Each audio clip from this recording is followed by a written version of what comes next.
Good morning dear students. आप सभी का पुनः जिला प्रशासन व शिक्षा विभाग के यूट्यूब चैनल पर स्वागत है। मैं डॉक्टर कमलेश कुमार तिवारी, व्याख्याता शासकीय नथु जिताप नगर पालिक निगम उच्चतर माध्यमिक विद्यालय धमतरी। प्यारे विद्यार्थियों, हमने पूर्व के क्लास में नए ब्लूप्रिंट व नए पाठ्यक्रम के बारे में अवलोकन किया था। उस टाइम मैंने आपको कहा था कि कुछ स्पेशल टॉपिक पे हम चर्चा करेंगे, कुछ स्पेशल क्वेश्चनों को सॉल्व करेंगे, कुछ स्पेशल थ्योरी हैं जो एनुअल में तो नहीं लेकिन क्वार्टरली, हाफ ईयरली या फिर ऑब्जेक्टिव के लिए आपके लिए बहुत ज्यादा इंपॉर्टेंट हो सकता है, तो उनके बारे में अवलोकन करेंगे। तो आज हम पार्टनरशिप के पहला चैप्टर जिसका नाम है साझेदारी का लेखांकन आधारभूत अवधारणाएं, हम इस चैप्टर के बारे में अवलोकन करेंगे। इस चैप्टर में हम साझेदारी का अर्थ, परिभाषा, विशेषता, संलेख के अभाव में जो लागू होने वाले नियम हैं, लाभ की गारंटी जो कि पूर्व में यूट्यूब चैनल में आपको प्रसारित किया गया था, और लाभ हानि नियोजन खाता, पूंजी खाता और चालू खाता, इन टॉपिक पे चर्चा करेंगे। आप इसे अवश्य ध्यान से सुनते हुए अपने कॉपी में नोट्स जरूर करें। तो चलिए, तो सबसे पहले हम चैप्टर जो है साझेदारी का आधारभूत अवधारणा, इस चैप्टर से कुछ इंपॉर्टेंट क्वेश्चन है उसको हम लोग समझते हैं। सबसे पहले देखिए, साझेदारी का अर्थ और परिभाषा, ये है क्या? आप नाम से देखिए, साझेदारी मतलब अकेला एक व्यक्ति अगर व्यापार करता है तो वो एकाधिकार व्यापार कहलाएगा। अकेला व्यक्ति का व्यापार एकाधिकारी व्यापार, जो हम 11वीं में पढ़े थे। लेकिन यहां पे एक व्यक्ति नहीं, एक से अधिक, तो कम से कम कितने व्यक्ति हुए? दो। तो कम से कम दो व्यक्ति होने चाहिए। दो व्यक्ति मिलकर लाभार्जन की दृष्टि से वैध व्यापार करता है, वो होता है साझेदारी। सामान्य शब्दों में समझे तो कम से कम दो व्यक्ति आपस में मिलकर किसी वैध व्यापार को, वैध मतलब कानून के दायरे में आना चाहिए। ऐसा नहीं कि इलीगल काम कर रहा है, अवैध काम, तो वो पार्टनरशिप में नहीं हो सकता। तो साझेदारी से क्या से हुआ? जब दो या दो से अधिक व्यक्ति मिलकर किसी भी वैध व्यापार को संचालित करने और उस पर होने वाले लाभ या हानि को आपस में बांटने के लिए क्या करते हैं? अनुबंध या एग्रीमेंट या समझौता या ठहराव, तो उसे ही क्या कहते हैं? साझेदारी। अब मान लीजिए यहां पे संख्या की बात है, तो साझेदारी में कम से कम कितने व्यक्ति होने चाहिए? तो साझेदारी में कम से कम दो व्यक्ति होने चाहिए। अधिकतम का तो अभी तक कोई क्लियर नहीं है, क्योंकि कंपनी अधिनियम 2013 के नियम 10 में कम से कम 50 व्यक्ति तक माना गया है। कंपनी अधिनियम 2013 464 की धारा में 100 तक भी रख सकते हैं। तो यहाँ पे आप इतना क्लियर रखिए कि साझेदारी में कम से कम दो व्यक्ति, अधिकतम 50 व्यक्ति हो सकते हैं। और अगर बैंकिंग क्षेत्र में आप काम कर रहे हैं तो कम से कम दो तो रहेंगे ही, अधिकतम 10 व्यक्ति ही पार्टनर हो सकते हैं। ध्यान दीजिएगा, साझेदारी में कितने व्यक्ति हो सकते हैं? कम से कम दो, अधिकतम 50। और बैंकिंग दशा में काम कर रहे हैं तो कम से कम दो, अधिकतम 10 व्यक्ति ही पार्टनर हो सकते हैं। तो देखिए यहाँ पे भारतीय साझेदारी अधिनियम 1932 की धारा 4 के अनुसार साझेदारी उन व्यक्तियों के बीच, किन व्यक्तियों के बीच? जो दो या दो से अधिक व्यक्ति मिलकर व्यवसाय कर रहे हैं, उनके बीच एक संबंध है, अनुबंध या समझौता किए हैं, तो उनके बीच संबंध हो गया। तो इस प्रकार से ऐसे व्यवसाय के लाभों को साझा करने के लिए सहमत होते हैं, वे उनमें से सभी व्यापार को चला सकते हैं या कोई एक भी उस व्यापार को संचालित कर सकता है, यह कहलाता है साझेदारी। तो साझेदारी में कम से कम दो व्यक्ति होने चाहिए। दो व्यक्ति आपस में मिलकर किसी वैध व्यापार को लाभ की दृष्टि से संचालित करते हैं और उस पर होने वाले लाभ या हानि को आपस में वितरित करते हैं, बांटते हैं, उसे बोलते हैं साझेदारी। तो इसका जन्म जो है वो अनुबंध से होता है। साझेदारी का जन्म किससे होता है? अनुबंध से। वस्तुनिष्ठ क्वेश्चन में भी पूछे जाते हैं कि साझेदारी का जन्म किससे होता है, तो आपको लिखना है अनुबंध, समझौता, ठहराव से। तो इस प्रकार ना कि किसी पारिवारिक स्थिति से। तो हम शॉर्टकट में समझ सकते हैं कि जब दो या दो से अधिक व्यक्ति मिलकर किसी भी वैध व्यापार को संचालित करने के लिए उस पर होने वाले लाभ हानि को आपस में वितरित करते हैं, समझौता करके, उसे क्या कहते हैं? साझेदारी। तो साझेदारी का व्यापार सभी साझेदार चला सकते हैं या सबकी ओर से कोई एक भी उस व्यापार को संचालित कर सकता है। तो इस प्रकार से यह है अर्थ और परिभाषा। तो चलिए हम नेक्स्ट पेज की ओर चलते हैं। अब हम देखेंगे साझेदारी की प्रमुख विशेषताएं। ये क्वेश्चन भी आपके लिए बहुत ही इंपॉर्टेंट है, क्योंकि आपको मैं ब्लूप्रिंट के तहत बताया था कि पहला चैप्टर से थ्योरी ही पूछे जाएंगे पहला चैप्टर से, बाकी किसी भी पार्टनरशिप के चैप्टर से आपका थ्योरी नहीं आ रहा है, तो आपको इस चैप्टर का थ्योरी अच्छे से देख के जाना है। तो चलिए, साझेदारी की प्रमुख विशेषताएं क्या हैं? तो मैंने आपको इससे पहले जो अर्थ बताया उसी के कुछ मुख्य बिंदु को आप उठा लीजिए, वो विशेषता बन जाएगा। एक बार अर्थ को फिर से सुनिएगा। जब दो या दो से अधिक व्यक्ति मिलकर किसी भी वैध व्यापार को संचालित करने के लिए आपस में अनुबंध या समझौता करते हैं लाभ के दृष्टिकोण से, तो वो कहलाता है साझेदारी। इस व्यापार में जो भी होते हैं साझेदार, वो सभी व्यापार को संचालित कर सकते हैं या सबकी ओर से कोई एक भी उस व्यापार को चला सकता है और उस पे होने वाले लाभ को आपस में समझौते के तहत, अनुबंध के तहत वितरित कर सकता है। ये अर्थ था। इसी अर्थ में से हम कुछ मुख्य बिंदु को बाहर निकाल के क्या बना सकते हैं? विशेषताएं। तो पहला विशेषता, कम से कम कितने व्यक्ति होने चाहिए? बता चुका हूं पहले भी कि साझेदारी में कम से कम 2 व्यक्ति होने चाहिए। अधिकतम 50, बैंकिंग है तो अधिकतम 10, लेकिन न्यूनतम तो दोनों में क्या रहेगा? एक ही समान। दूसरा, अनुबंध करने की क्षमता। बता चुका हूं, साझेदारी का जन्म अनुबंध से होता है, एग्रीमेंट से होता है, समझौते से होता है, ठहराव से होता है। ये एक ही वर्ड है, पर्यायवाची। तो अनुबंध या समझौता का होना इनके बीच, साझेदारों के बीच, स्पष्ट हो भी, ये बहुत ही अनिवार्य है। समझौता मौखिक भी हो सकता है और लिखित भी हो सकता है, लेकिन हम सबको पता है कि लिखित समझौता, जो लिख कर होगा समझौता, एग्रीमेंट, वो ज्यादा न्यायोचित होता है। व्यवसाय जो पार्टनर मिलकर कर रहे हैं उनका एक ही उद्देश्य होता है, लाभ कमाना और लाभ में वृद्धि करना। और ऐसे व्यवसाय से लाभ कमाना जो क्या होना चाहिए? वैध। ये भी बता चुका था आपको। फिर है पारस्परिक एजेंसी। प्रत्येक साझेदार फर्म का क्या होगा? एजेंट। कोई कर्मचारी नहीं होगा, वो एक एजेंट की भांति काम करेगा। और प्रिंसिपल मतलब उसका मुखिया भी होगा, उसका मालिक, ओनर भी होगा, जितने भी पार्टनर होंगे। तो इस प्रकार से सभी पार्टनर फर्म के मालिक भी होते हैं और एजेंट के रूप में काम करते हैं।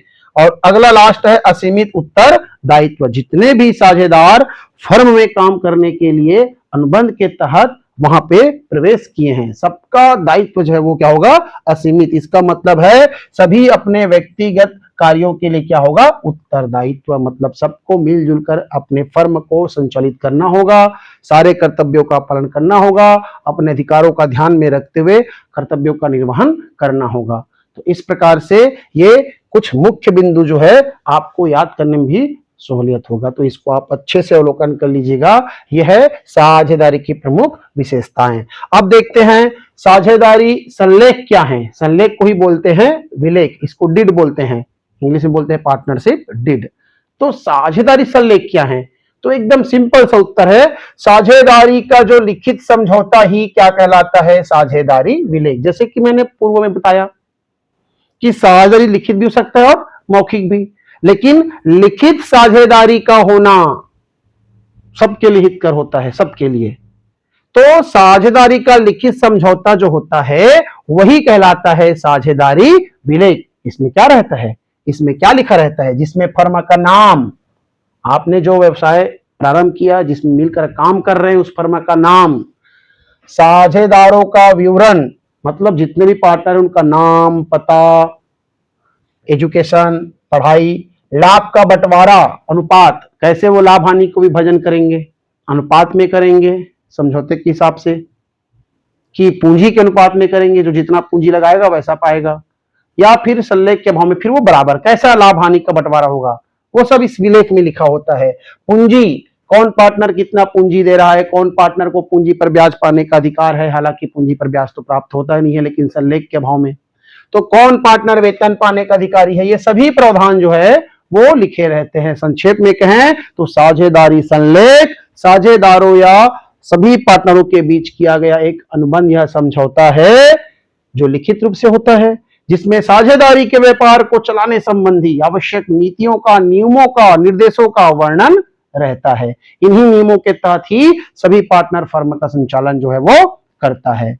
तो इस प्रकार से साझेदारी संलेख सभी साझेदारों के बीच किया गया एक अनुबंध या समझौता है जो कि उन सबके द्वारा या उनमें से किसी एक के द्वारा उस व्यापार को चला सकते हैं और उसमें लिखे हुए नियमों का, शर्तों का सबको पालन करना अनिवार्य होता है। और कुछ प्रमुख बातें जो है वो आपको बता चुका हूं। सभी साझेदारों का नाम और पता, फर्म का नाम और पता, पूंजी पर ब्याज, आहरण पर ब्याज, ऋण पर ब्याज, वेतन पाने का अधिकारी, साझेदार का प्रवेश, निवृत्ति, मृत्यु, इन सारे बातों का उल्लेख संलेख में होता है, वो कहलाता है संलेख। अब एक महत्वपूर्ण क्वेश्चन जो है हर साल एग्जाम में पूछे जाते हैं, साझेदारी विलेख या संलेख के अभाव में लागू होने वाले नियम। अभाव मतलब अनुपस्थिति में लागू होने वाले नियम।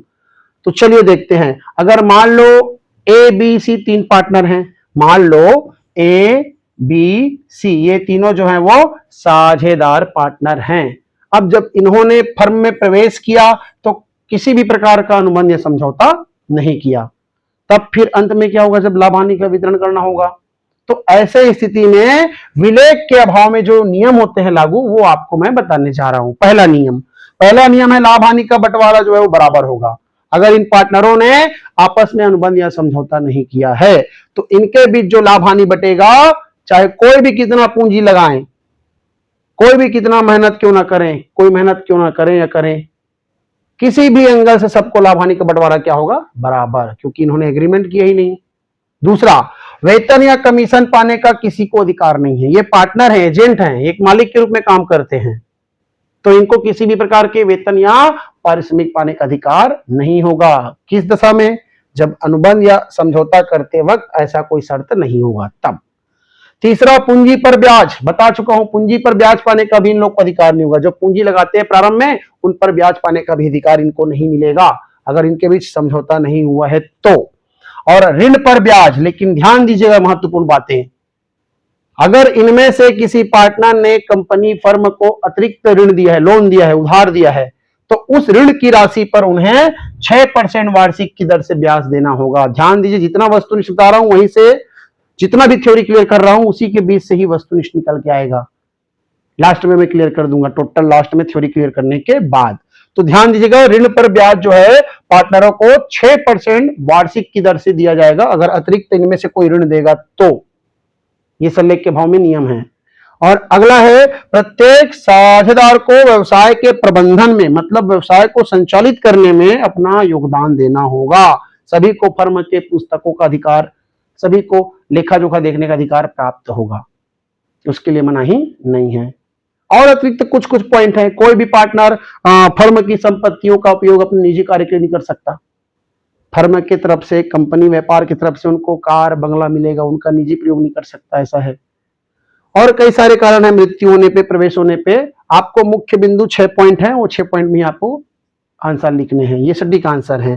तो लाभ हानि का बंटवारा बराबर किया जाएगा, किसी भी पार्टनर को वेतन कमीशन के रूप में पारिश्रमिक नहीं मिलेगा, पूंजी पर ब्याज नहीं मिलेगा, आहरण पर भी ब्याज नहीं मिलेगा। लेकिन हाँ, अगर कोई पार्टनर अतिरिक्त ऋण देगा तो उस अतिरिक्त ऋण पर 6% ब्याज मिलेगा। प्रत्येक पार्टनर को फर्म के समस्त कार्यों में, भागों में, संचालन में भाग लेने का अधिकार होगा। और प्रत्येक पार्टनर को मताधिकार भी प्राप्त होगा, सबको अपना मत देने का अधिकार है, क्योंकि सारे निर्णय बहुमत से होंगे पार्टनरशिप में। तो इस प्रकार से ये जो क्वेश्चन है वो बहुत ही इंपॉर्टेंट है आपके लिए, इसको ध्यान से पढ़िए। अब हम चलते हैं लाभ हानि नियोजन खाता। जैसा कि मैंने आपको पूर्व में बताया कि पार्टनरशिप में पार्टनर क्यों बनते हैं, दो या दो से अधिक लोग मिलकर व्यापार, वैध व्यापार क्यों संचालित करते हैं, बता चुका हूं, लाभ के उद्देश्य से। तो लाभ होने के बाद उसको वितरण करने के लिए एक सिस्टमेटिक जो विवरण तैयार होता है उसको बोलते हैं लाभ हानि विवरण खाता या नियोजन खाता या समायोजन खाता। तो लाभ हानि नियोजन खाते का ही नाम है लाभ हानि वितरण खाता और समायोजन खाता। तो ये होता क्या है, ये कब तैयार किया जाता है, तो देखिए पहला पॉइंट, यह खाता लाभ हानि खाते के बाद तैयार किया जाता है। जब लाभ हानि खाता बन जाता है उसके बाद इस खाते को तैयार किया जाता है किस उद्देश्य के लिए, शुद्ध लाभ हो और उस शुद्ध लाभ को पार्टनरों में वितरित करने के लिए, बांटने के लिए। इसलिए यह लाभ हानि नियोजन खाता या वितरण खाता कहलाता है, ताकि इसमें हम लाभ होने पे शुद्ध लाभ को पार्टनरों के बीच वितरित कर दें, फिर उसका हस्तांतरण अन्य खाते में कर दें, पूंजी खाता या फिर चालू खाता। दूसरा है प्रारूप के रूप में देखते हैं, इसके दो पक्ष होते हैं, ध्यान दीजिएगा। लाभ हानि खाता के आपके दो पक्ष हो जाएंगे। पहला पक्ष बाया पक्ष हो जाएगा आपका विवरण, राशि, विवरण और राशि। ये आपका क्रेडिट समाकलन पक्ष, ये आपका विकलन डेबिट पक्ष। ये हो गया आपका लाभ हानि समायोजन खाता। यहां पे आप चाहो तो अंतिम तिथि को समाप्त वर्ष के लिए वो सत्र जो है वो प्रश्न पत्र में या पेपर में प्रश्नों में रहेगा।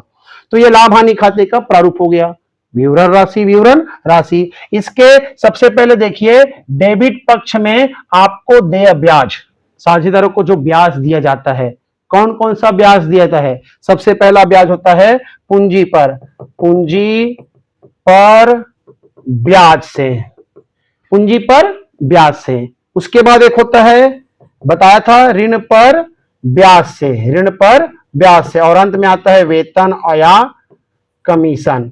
तो इस प्रकार से लाभ हानि खाता के डेबिट पक्ष में देय ब्याज, चाहे पूंजी पर ब्याज हो या ऋण पर ब्याज।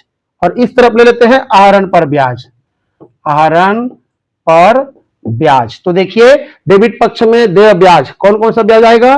पूंजी पर ब्याज और ऋण पर ब्याज, और उसके साथ साथ कमीशन और वेतन भी आता है। ये प्रारूप को आप अच्छे से याद कर लीजिएगा। और उसके पश्चात क्रेडिट पक्ष में, आय पक्ष में लाभ हानि खाते से प्राप्त शुद्ध लाभ। यहां पे आता है आपका प्रारंभिक रूप से शुद्ध लाभ, जो कि शेष के रूप में आता है। उसके बाद आता है आहरण पर ब्याज, जो कि मैंने पहले ही लिख दिया है। तो इस प्रकार आपका लाभ हानि नियोजन खाता, समायोजन खाता या वितरण खाते का जो प्रारूप है बहुत ही छोटा सा प्रारूप है। इस प्रारूप को अगर याद कर लेते हैं तो इसके बाद जो दो खाता और बनता है, पूंजी खाता और चालू खाता, उसका प्रारूप याद करने की आवश्यकता भी नहीं पड़ेगी, क्योंकि इसी के माध्यम से आपका पूंजी खाता, चालू खाता जो है वो बन जाएगा। केवल आपको पक्षों को पक्षांतरित करना है, पक्ष बदल के लिखना है, अर्थात विकलन का समाकलन में और समाकलन का विकलन में। आपको आगे मैं टॉपिक में बताऊंगा कैसे करना है। तो इस प्रकार से लाभ हानि नियोजन खाता क्या है, अब आप अपने शब्दों में लिख सकते हो। लाभ हानि नियोजन खाता वह खाता है जो शुद्ध लाभ को साझेदारों के मध्य वितरित करने के लिए तैयार किया जाता है। इसके दो पक्ष होते हैं, विकलन पक्ष और समाकलन पक्ष।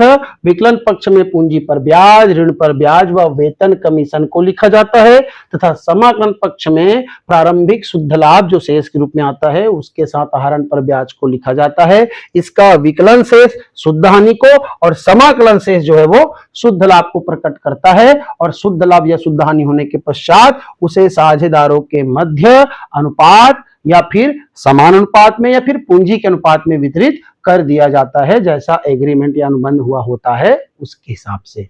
तो ये लाभ हानि खाते का अर्थ और प्रारूप जो है वो मैं क्लियर कर चुका हूं। ठीक है, अब हम चलते हैं नेक्स्ट, पूंजी और चालू खाता। बताया था ना, लाभ हानि नियोजन खाते के बाद कौन कौन सा खाता और तैयार करना होता है? पूंजी खाता और चालू खाता। लेकिन पूंजी खाता, चालू खाता को समझने से पहले आपको एक कंडीशन समझना है। कंडीशन ए, पूंजी स्थिर हो, और कंडीशन बी, पूंजी परिवर्तनशील हो। हमारे पास दो कंडीशन होता है, यदि पूंजी स्थिर है तो क्या करेंगे और पूंजी परिवर्तनशील है तो क्या करेंगे।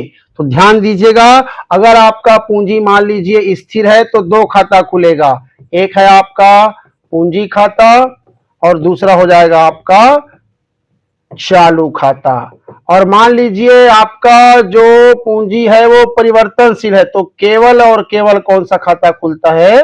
पूंजी खाता। किनका? साझेदारों का। समझने का प्रयास कीजिएगा, साझेदारों के पूंजी और चालू खाते कब खुलते हैं, इनके क्या इंपॉर्टेंस है, महत्व है। तो सबसे पहले पूंजी स्थिर हो तो दो खाते खोलना है, पूंजी खाता और चालू खाता। लेकिन पूंजी स्थिर नहीं है, परिवर्तनशील है, अस्थिर है, तो आपको केवल एक ही खाता खोलना है, पूंजी खाता। तो ये दोनों का प्रारूप एकदम सिंपल है। जैसे कि इससे पहले आपको मैंने बताया था लाभ हानि नियोजन खाता। ध्यान दीजिएगा, लाभ हानि नियोजन खाता के विकलन में जो पूंजी पर ब्याज, ऋण पर ब्याज, वेतन या कमीशन जो आया था और अंत में शुद्ध लाभ जिसको अपन वितरित किए थे, वितरित, वो जो है इनके कहां आएगा? पूंजी खाता, चालू खाता के समाकलन में। और जो आहरण पर ब्याज था या शुद्ध हानि होता वो कहां था? विकलन में। तो इस प्रकार से पूंजी खाता क्या है?